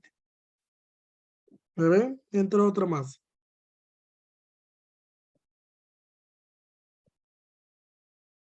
¿Listo? Ah, si te sale una pelota ya estás adentro ya pues. Estás esperando turno nada más. ¿Empezamos? Ajá, claro, si te sale eso es que ya entraste, ya están esperando, todos van a salir en la sala de espera. Todavía a nadie le va a salir pregunta. Empezamos. Primera pregunta, va a cargar. Paciente de 4 años acude para tratamiento antibiótico. Según la distribución de fármacos, ¿cuál sería la opción más segura? ¿Cuál de esos 5 antibióticos sería más seguro para este paciente de 4 años? Recuerden que conversamos la clase pasada, ¿cuáles no eran seguros? A ver, les quedan 35 segundos. Elijan uno. ¿Cuál sería lo más seguro de ese grupo de fármacos?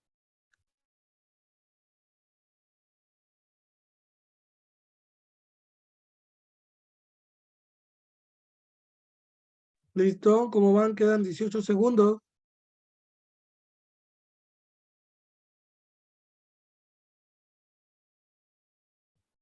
Vamos a ver quién gana hoy día.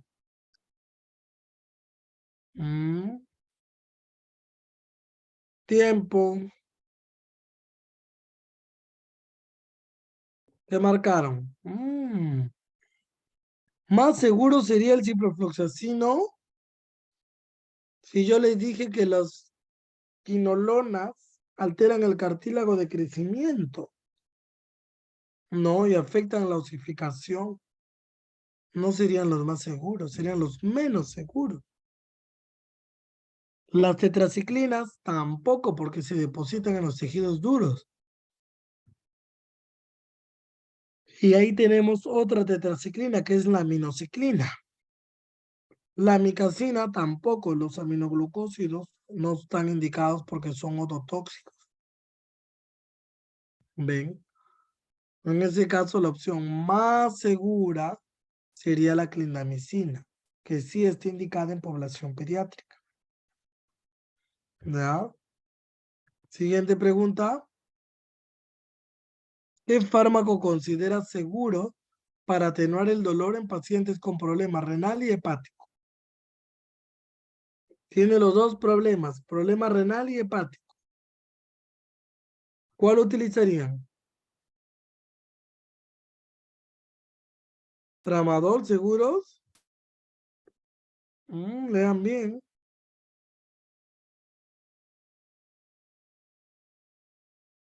Vamos chicos, vamos.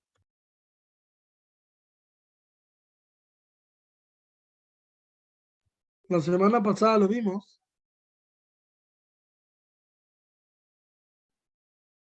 A ver.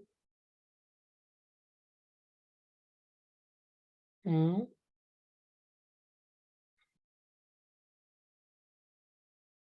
¿Cómo vamos?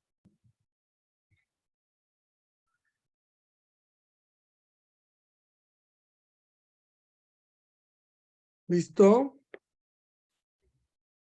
¿Cómo vamos?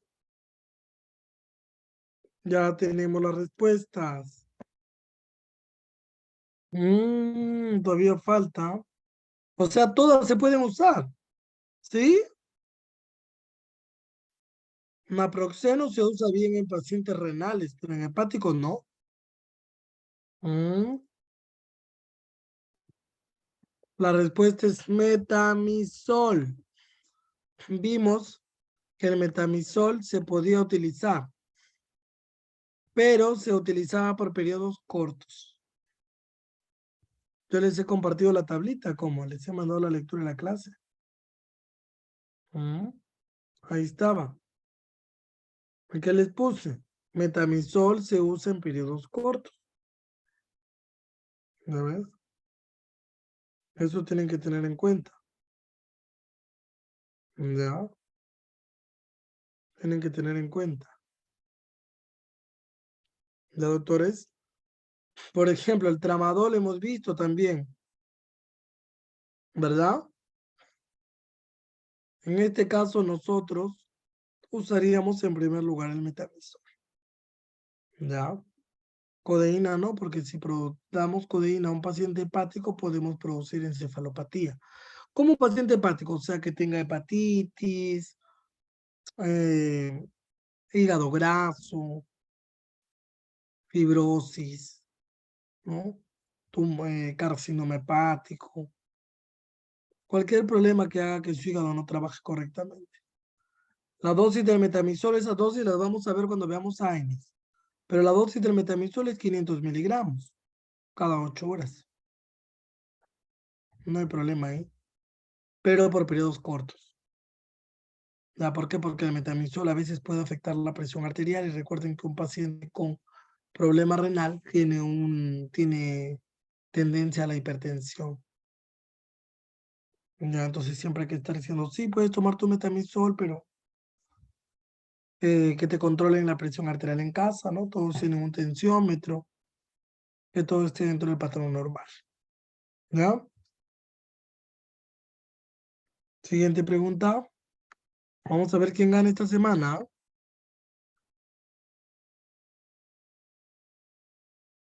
La absorción de los fármacos se da principalmente en...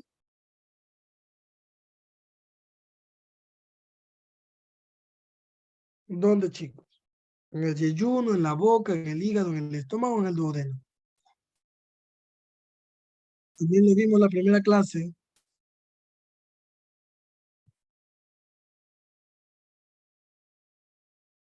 ¿Mm?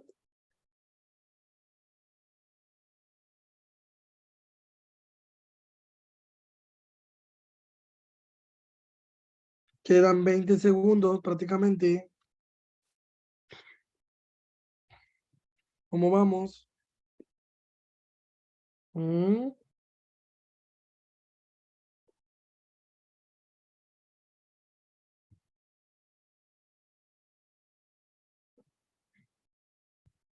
Ojo que yo he puesto absorción, ¿ah?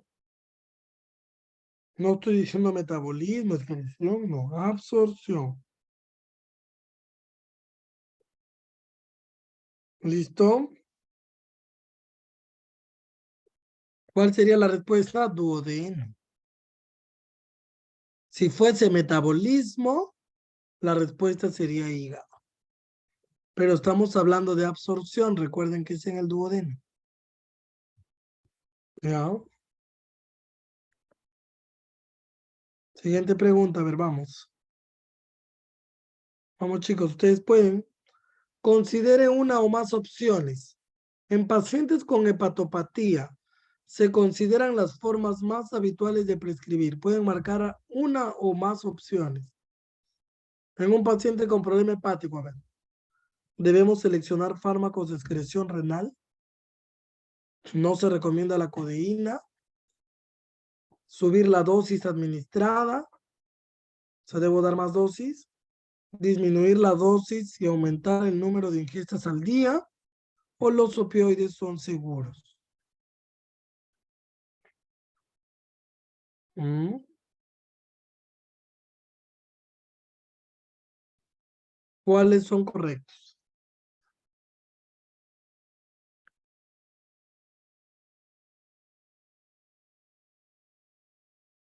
¿Listo?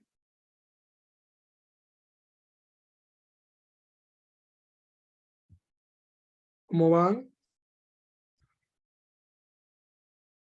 Listo, a ver la respuesta. Ah, muy bien. Seleccionar fármacos de excreción renal, claro, porque si yo sé que mi hígado va a sufrir, no voy a elegir los medicamentos que se trabajan en el hígado. Tengo que elegir fármacos que hagan trabajar a otro órgano para compensar. Y no se recomienda la codeína porque hemos visto que en la hepatopatía puede producir encefalopatía, que es un problema del sistema nervioso. ¿Ven? ¿Debo subir la dosis? No, al contrario, ¿verdad? Debo bajar la dosis. Y debo también aumentar el intervalo de los tiempos. No es que voy a aumentar las ingestas. No voy a tomar más fármacos. Al contrario, tomo menos medicamentos. ¿Ya? ¿Los opioides son seguros? No, en pacientes con hepatopatía no son seguros. Hay que ver cómo está funcionando el hígado, ¿verdad? Y obviamente no usar codeína. ¿Mm? Siguiente pregunta. El recorrido del fármaco en el torrente sanguíneo se denomina... ¿Cómo se denomina? ¿Recuerdan que vimos farmacocinética? Cuando el medicamento se va por todo el cuerpo a través de la sangre. ¿Cómo se llama ese paso de la farmacocinética?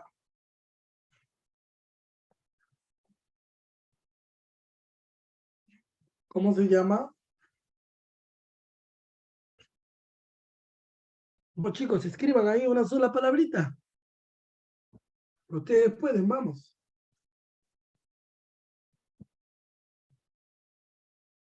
¿Listo?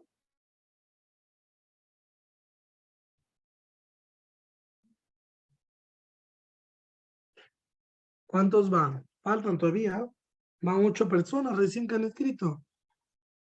No, se llama distribución.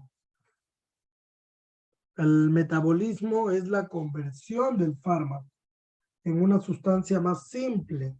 Se transforma en una sustancia más simple. Ya, pero acá sería distribución. Ya. Muy bien, ¿quién más? Seguimos. Otra pregunta. El estudio del modo de acción y efecto del fármaco sobre el organismo se denomina, a ver,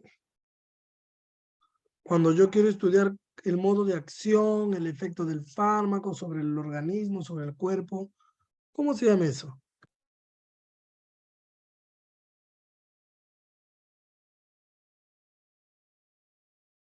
¿Mm?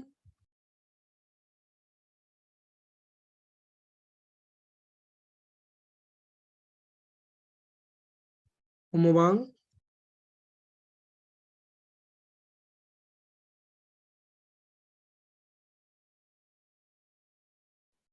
¿Listo?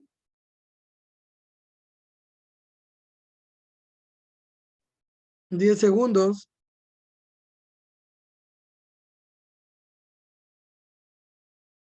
¿Cuál es? Distribución, farmacodinámica, absorción, farmacocinética, biotransformación. Recuerden, la farmacocinética es lo que le pasa al fármaco, lo que le pasa al paciente, el modo de acción y todo eso es farmacodinamia. ¿Ya? Distribución, ¿por qué no? Porque distribución es el recorrido del fármaco en el cuerpo. ¿Ya? Muy bien.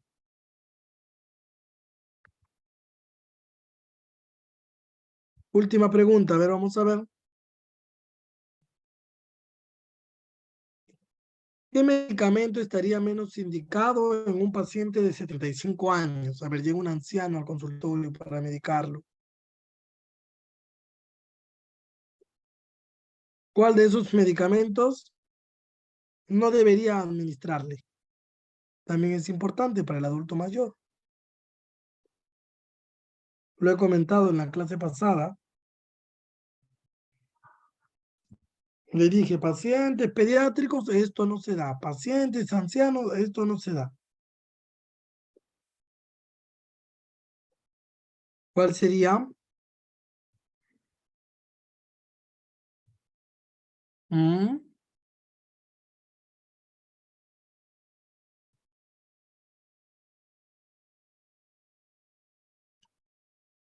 ¿Cuál, chicos?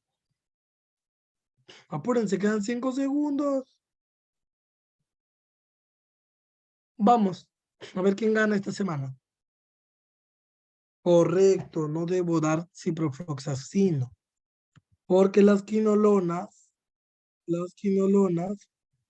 hay un reporte que les comenté que producen ruptura de tendones, ¿ya? Producen ruptura de tendones en pacientes de la tercera edad. Entonces, en ellos yo no voy a prescribir estas quinolonas porque aumentaría la posibilidad de que uno de los pacientes pueda tener una ruptura de tendones, ¿no? Estos abuelitos hay que tener cuidado con ellos. Recuerden, las quinolonas no se administran ni en niños ni en pacientes de la tercera edad. En ambos extremos de edad no se administra. ¿Ya? Muy bien, vamos a ver los resultados, chicos. A ver.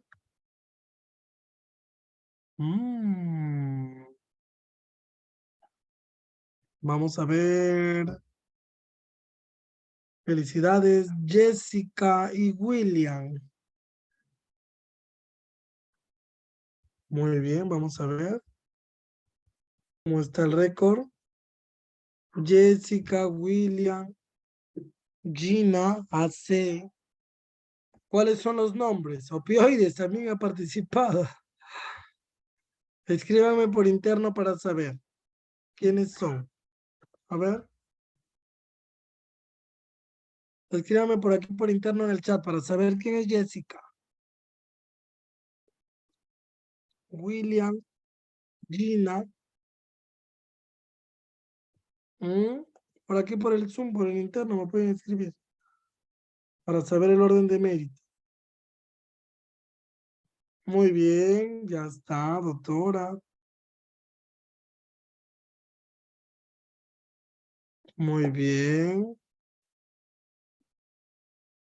muy bien. ¿Quién más? ¿Sé quién es? William, sí sé ya. Ah, muy bien, ya ven. Y ahora sí ya sé ya quiénes son. Muy bien, doctores. Felicitaciones. ¿Alguna pregunta? Mm,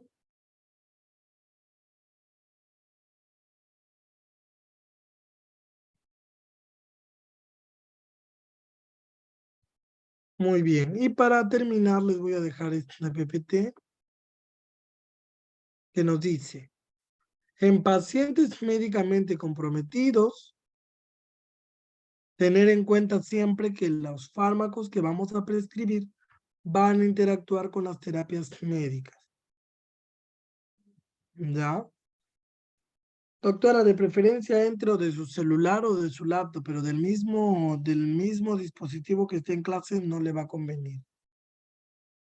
En el embarazo tenemos que tener en cuenta que los fármacos no deben ser teratogénicos. Después les voy a enseñar que hay una clasificación de la FDA donde tenemos fármacos de la categoría A que son seguros, B que son también seguros, C que pueden ser seguros, probablemente D que ya existe la posibilidad de riesgo y X que hay riesgo.